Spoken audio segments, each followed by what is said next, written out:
Hello, beautiful people. Welcome to another episode of Politics and Pop Culture with Ciara. And Chris, thank you so much for joining us. I'm so excited for us just to dialogue. There's so much to talk about in the news always, and I'm excited for us to get into it. Yes, let's go. But I also think before we get into it, like people don't even know how we met. Like I think we should really like lay out the groundwork of like how we met, how the show came to be. Like, what do you want to tell the people about how this show all started? Okay, so me and Chris met at college at the College. AUC. I went to Spelman. And I went to And Morehouse. and I was a I was a dance major-ish, drama concentration. I was up in the fine arts building. Yes, and I was a television and film major, but I minored in drama. So I used to take classes over at Spelman. I was very afraid of the Spelman girls, but I think our first meeting was in what was the name of that class that we took? It was like Okay. tech. It was like theater tech. We were building things. Mhm. Were we though? Yes, and learning about grids and lighting and basically all of the Different type of intricacies of like, stages and sets and all of like that the production of theater. jazz. That's what that class should have been called, theater production, but it wasn't. It was It something prob weird. Yeah. And Sierra was always nice to me. Why not? We got to be nice to each other in this world. That's very, very true. And so, kind of like recently, with this pandemic going on, with this election going on, me and Chris have both kind of been posting on our social media just about different people that we're listening to, different stories that we're following, with just like little commentary here and there in our stories. One of us And is clearly a Biden-Harris supporter. what? Me? Yes, vote. Okay. But I think it really came to a catalyst when we both were posting about Candace Owens versus Cardi B. And I think I might have posted about Candace Owens before, I'm not sure. But then me and Chris were kind of like, oh, like, you also listen to Candace Owens? What is this? Yeah. And so that kind of really opened up this dialogue and discourse of talking about politics and pop culture because that's the intersection. Nothing makes me happy when they intersect, like the intersection. Yeah. Is what makes it fun. And we plan to do these shows every Monday, Wednesday, and Friday. So whether you're listening to this via podcast or on YouTube, make sure that you subscribe and hit the bell. We plan to do these every Monday, Wednesday, and Friday, and you can see the videos or podcasts posted no later than 1 p.m. Eastern Standard Time. Yes. And we both graduated from college in 2017. Correct. So this is kind of like our perspective on what is going on. We both are very factual, like let's get into the facts. How are these people looking?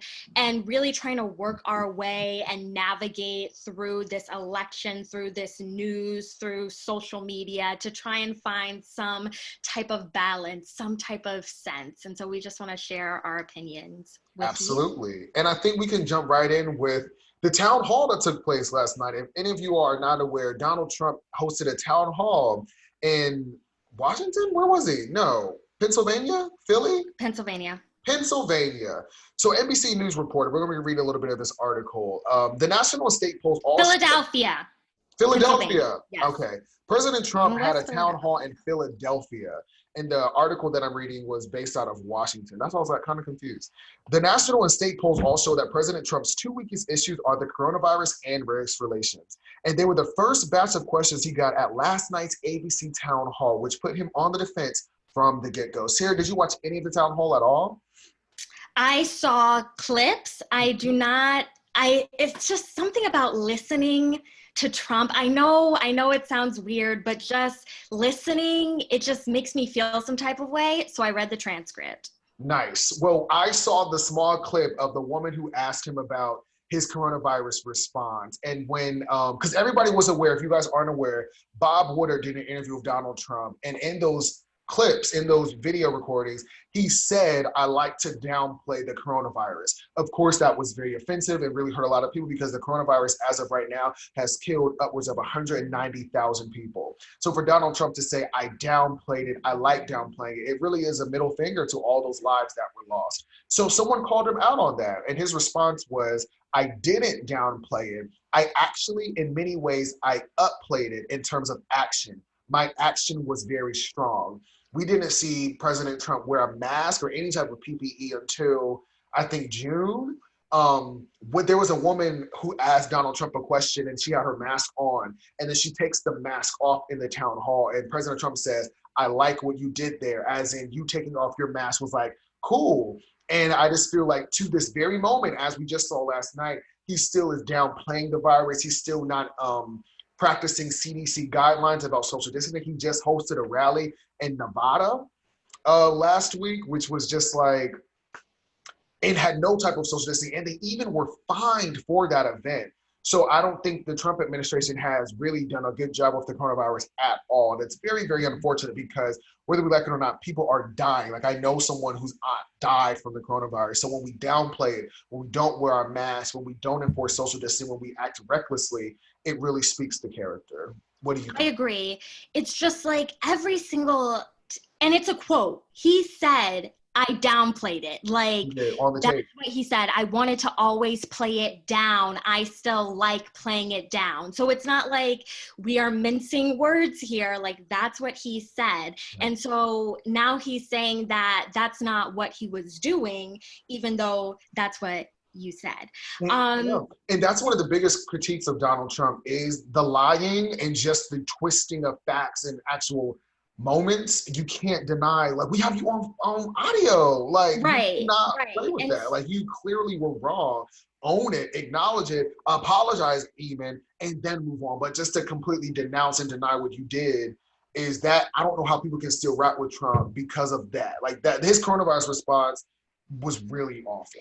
And it's still derived from him like blaming China for why there are so many deaths in the US. It's still like it came from China. It's China's fault. They should have never let this happen. And it's just like, but here we are. You know what I mean? Like here we are, here it is. Here are the death toll is rising, and what are you doing? You are having your Republican National Convention, and nobody is wearing a mask. People are hugging, people are out here. And so when you have these public declarations of going against the rules that a lot of these states are trying to implement, it's just like the hypocrisy is astounding. The hypocrisy is astounding, and also whether you like it or not, we're role models. So as the president of the United States, you are supposed to uphold some type of moral compass that other people can emulate and emulate. So for you to sit there and not be a good example and wear your mask, social distance, and play the game,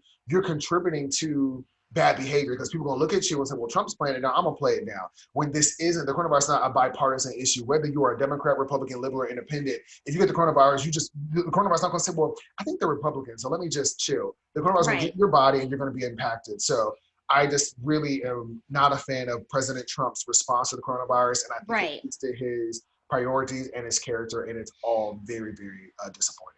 And I will admit, there was a lot of misinformation in the beginning. And I remember in my hometown, like seeing on the news, people getting turned away from hospitals because they were full, people waiting in the hallways, waiting for the equipment. So like, these are very real, dire circumstances, and a lot of Americans don't see it. And so when the president is downplaying it, people don't know the reality of the situation. Absolutely. And then just also this whole wording around, I didn't want to create a panic.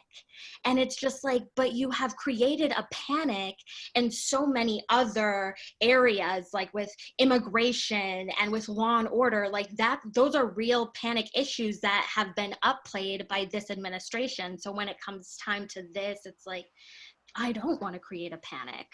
Inappropriate, unacceptable, because he created a panic when he came to birth rates. I'm talking about President Obama. He created a panic then because, I mean, of course, Hillary Clinton was the one that kind of started Obama's birth rates. And let's be clear, because a lot of people think it was Trump. Hillary Clinton started it. And then Donald Trump exacerbated it by really asking for his birth certificate. So you started a panic then that our president might not be a natural born citizen. You had no problem doing that. You had no problem stirring up a panic when you got on Hillary Clinton for her emails. You had no problem starting a panic then. So it was like, where's the consistency? With Donald Trump, we've not seen a lot of consistency at all. It's just, I don't know. I'm over talking about Donald Trump because I'm really disappointed. But then just one thing lastly, when it comes in terms of like downplaying things. Another thing that he does downplay is climate change and the climate crisis. He's downplaying that, I think, a lot. And it's like, listen to the scientists. He likes to say that as well, like, listen to the scientists. And here the scientists are telling you that California is becoming drier and drier, which is causing these forests to catch fire and stay on fire. But yet it's still, oh, it's going to cool off soon. But it's like the scientists. So, yes. And even then, when we look at history and at the RNC in the Republican primaries back in 2016, I remember him debating Dr. Ben Carson on like health. And it's just like, you have a literal brain surgeon next to you, and here you are, a businessman mogul. Who are you to give an opinion on health? And that where you can go up against a scientist that actually he studied it. It will be one thing if, you know, we're both like, you know, really well versed in that topic. If I spent my whole life, 10 years studying infection, Dr. Fauci, and then I got Donald Trump who studied like art of the deal and making business deals. You have to humble yourself and accept, you know, hey, I may not know all the way about this, so I'm going to humble myself and learn. I'm not just going to cast off people because they don't think differently, because they think differently than me.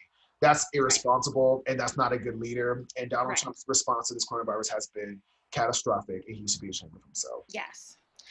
All right. Shall we move on to the next? Please. All right.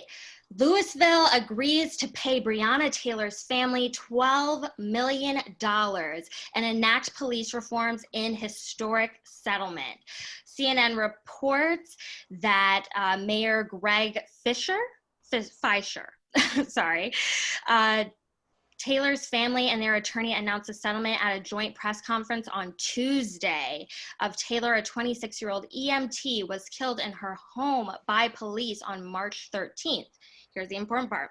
As part of the settlement, the city agreed to establish a housing credit program as an incentive for officers to live in the areas they serve, use social workers to provide support on certain police runs, and require commanders to review and approve search warrants before seeking judicial approval, among other changes. So this seems pretty big. There was only one police officer who was arrested. He wasn't arrested. He was fired. Sorry about that. And so, yeah, and the family is still looking for criminal charges to be brought up against all of the officers. All of them, because all of them were a part of a crime. You don't just sit there and say, oh, we weren't a part of that. Like, where's the account? We have to make an example out of people who kill Black people. That is the biggest thing. Like, I will publicly say, and I'm sorry, I'm not with Black Lives Matter. Like, I think it's very nuanced and more complex, and what people want to entertain and engage. It's not just this simple hashtag. It's like there's different parts of Black Lives Matter that I would just not get with.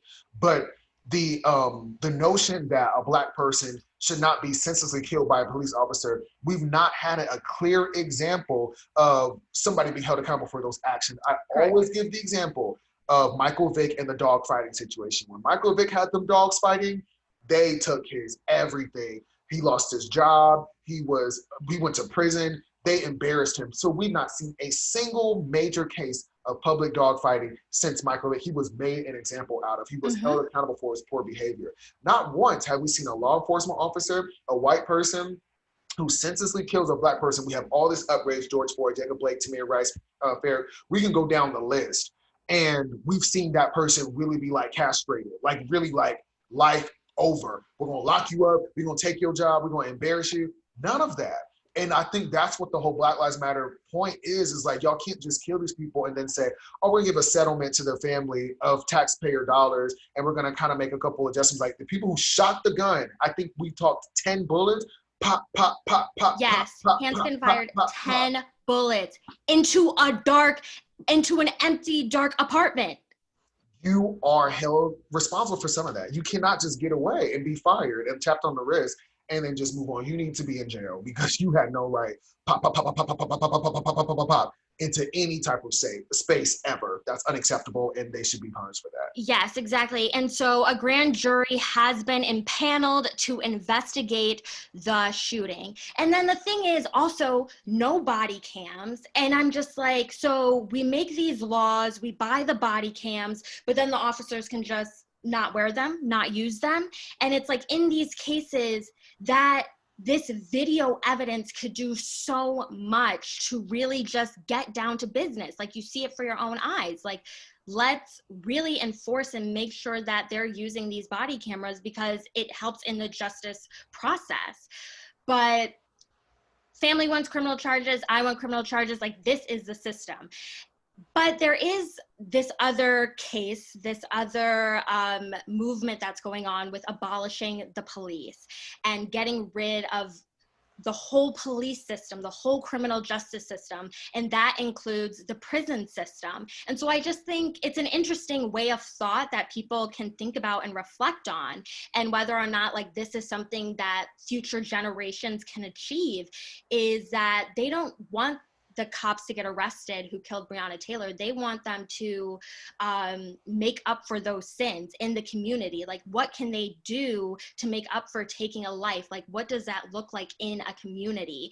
Because then by just arresting everybody, that plays into that prison system. And how are we really rehabilitating these criminals, these actions, into becoming better people for the community? So I think that's just an important viewpoint to think about when it comes in terms of these movements of abolishing the police and defunding the police. Yeah, because I'm definitely more leaning towards the idea of defunding, not abolishing, because I have an older grandmother who lives in like, not the best neighborhood. Like, if something would happen to her and she has to call the police and then no one answers because Right. we've abolished them, that's an issue. Like, I feel like we can sometimes get so extreme and go Right. left and right. And I always am just really opposing of these polarizing policies. Like, I always feel like they're just not the way to go. We have to look at things and the complexities of things and the practicality of things, and in real time what that actually would look like. Because when we just have all these hashtags, what we talked about last time, they mean more than more than just the tweet. You know what I mean? Yeah. In real time,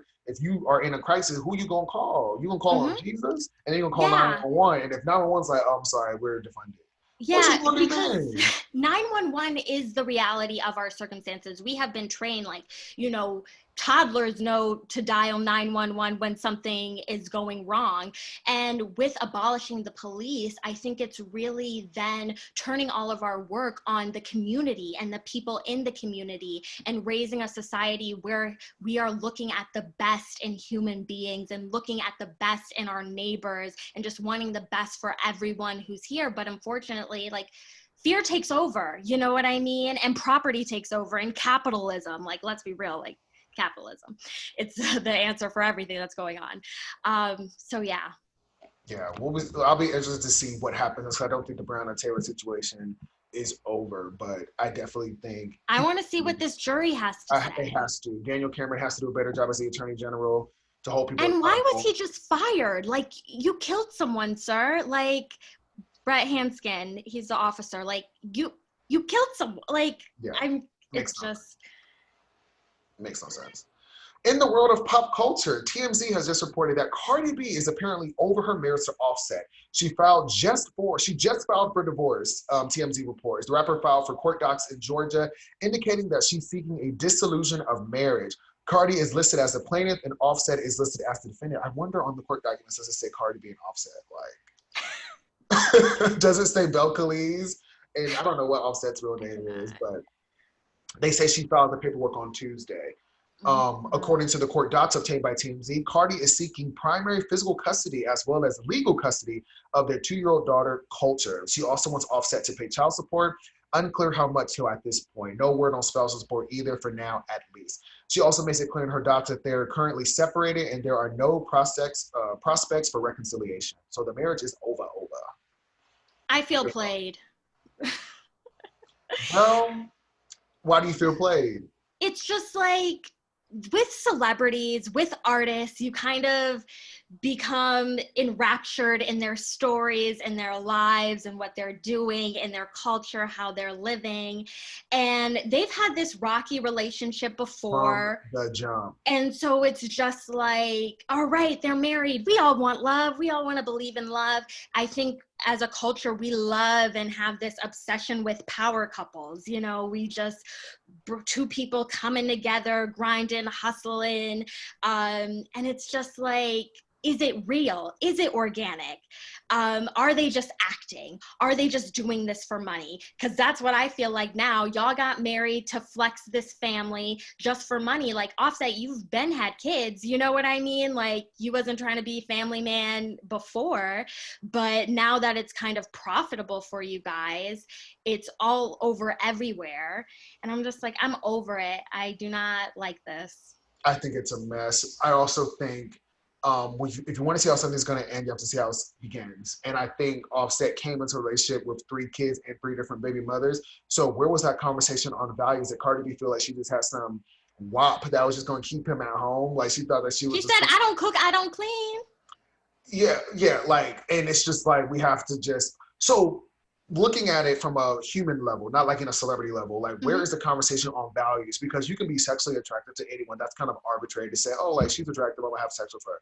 It's another thing, like when we're getting into these marriages and relationships, like there should be a conversation on values. The values was money is what I feel like. And that's not good enough. And I feel like that's why we are where we are now with this situation, because like if they would have had a conversation on values, who was Offset at his core, then she should have saw early on, like this isn't somebody that's gonna commit. This is somebody that already has 3 women and 3 children and wasn't married before. And cheated before numerous times. So what did you think you were going to do? Because when someone shows you who they are, you have to believe them the first time. You can't just sit here and hope and pray that you're just going to make it happen. Like, exactly. And if he's if he cheated before and y'all worked through it before and got married afterwards, then why can't you just work through it now? Like, why is the breaking point now? Like, I stand with women who are like, my man cheated, but we're working on it. We're working through it. This is love. This is forever. Like, I respect that. And so it's like, how is it love and forever and a commitment after he cheated, but now it's like, I can't, I'm done. I'd be interested. We'll see how it goes. It's also important that we acknowledge that like 2 phenomenon are existing simultaneously. WAP is the #1 song on Billboard right now, #1. Like Cardi B is like at the top of her game career-wise while her personal life is crumbling. So I think sometimes we look at these celebrities, people on social media in general, and that they're just winning and doing amazing when there could be stuff going on in their personal lives that we aren't privy to. So I just think like the Bible says, watch as well as pray. We can't just sit here and just consume and think everyone's doing well. We have to really check in with each other, make sure that we're doing okay, because what we're seeing publicly may not be the whole truth of what's going on privately. But then also just the illusion, just through all of this access that we have to these celebrities, it's like a lot of us, we think we know, you know what I mean? Like, you're showing us all of this. We just assume that we are entitled to everything when, you know, Cardi B can be a whole nother person when she puts her phone down and when cameras are off. So, yeah. Yeah.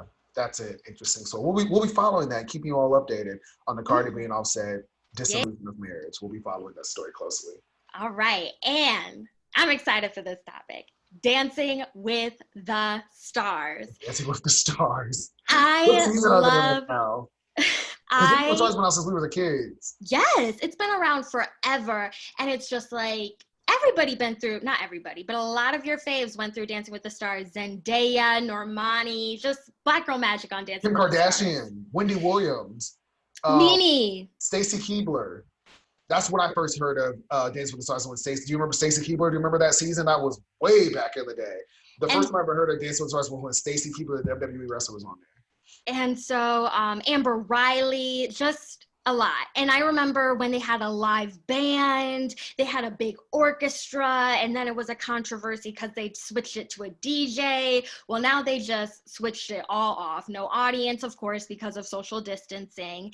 And Tyra Banks is the host, and Twitter went crazy because they were just like, she ain't doing it. She wasn't doing it for the folks on Twitter. It's crazy that Tyra Banks still has never been canceled. Like, she still works after all of that America's Next Top Model controversy. Tyra Banks stayed with a job. Like, we have not ever seen Tyra Banks just on her back. Like, she's at the talk show, hers. Top Model, and then she did Fab Talk with Chrissy Teigen. Mm-hmm. Then she did Fab Life, and then she was trying to do Model Land. Remember Model Land? She was going to do the amusement park. And then it got America's Got Talent. America's Got Talent. It's just like Tyra Banks stays with a check.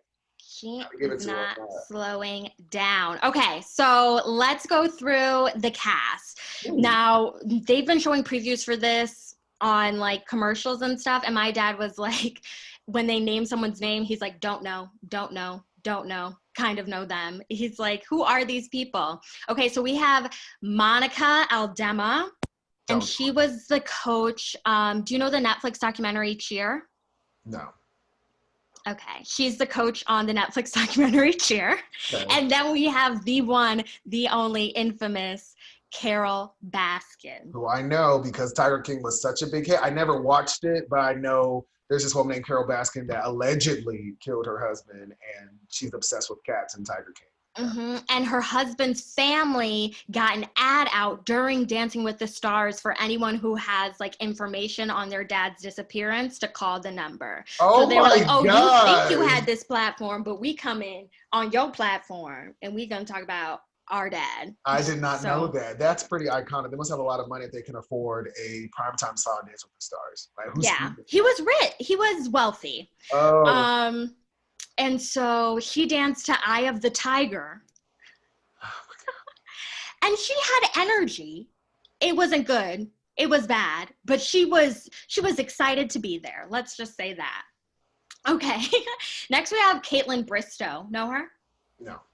She was a Bachelor. I didn't know her either. From the Bachelor? You watched The Bachelor? No. I was you watched the Black Bachelor? Not even the black one? I stayed updated with it. I never watched a full episode, but I follow her. She was fine. I mean, she was smart. She was fine. She was smart. Then we have Vernon Davis. You know him? No. Sports, football. And H. She was in this one Lifetime movie with Hayden Panettiere, which I was obsessed with. Sky Jackson. Yes, but I only know her from memes, not at her real job. Sky Jackson is an actress, and she was great. Like, she was it. She danced beautifully. And she's on a Disney show? Yeah, she was on Jessie and Bunked. And I think it's rumors that she's going to be in the new Avatar live action remake thing. But she was very good. I'm rooting for her. Justina Machado. No, you don't know her? Okay. She's in One Day at a Time. And then we have Jenny Mai. She was good. Jeannie. The talk. Yes. The real. The real. Okay. AJ McLean from NSYNC. Backstreet Boys. Nice. I want it that way, of course. Jesse Metcalf. I know him from John Tucker Must Die. Good. Okay. I know that movie. And then Nelly. This is why I really wanted to bring it up, because Nelly.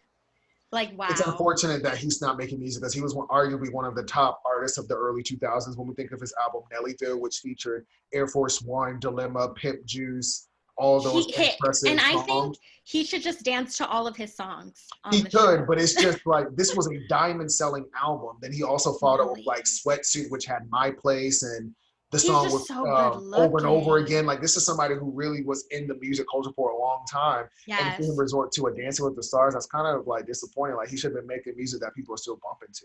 But he looks good. And he did a back tuck. Yes, at 45 I saw that years old. Come on, Nelly. Because he danced to Country Grammar, right? Huh? He danced to Country Grammar.